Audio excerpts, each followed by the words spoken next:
Nang mapalipad at mapadapo nga kami rito sa Maytanay, ay hindi na namin binigyan ng pagkakataon na malampasan, na mapuntahan, lakaran, akyatin, pasyalan at lumanghap na sariwang hangin.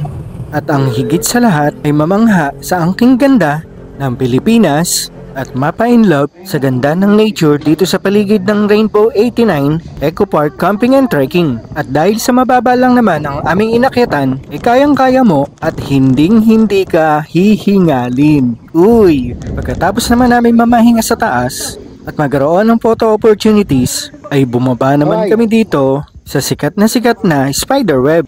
Go! Sa G5 talaga, literal nagagamba oh. Gagamba ka. So, Igagawa mo.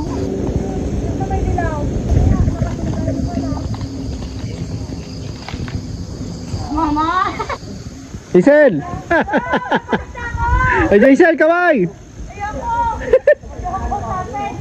Dito nagkaroon kami ng tsansa na magsama-samang lahat at subukan kung kakayanin ng spiderweb ang mga gagambaboy, gagambala, gagamboy, gagambang tao, basta kahit ano na lang. At napatunayan ko sa sarili ko na ang sapot ng gagamba ay kagaya ng sapot ng pagmamahal ko kay Kia, na mahirap tanggalin, mahirap alisin, bukod sa lahat ay matibay. Uy, sheesh!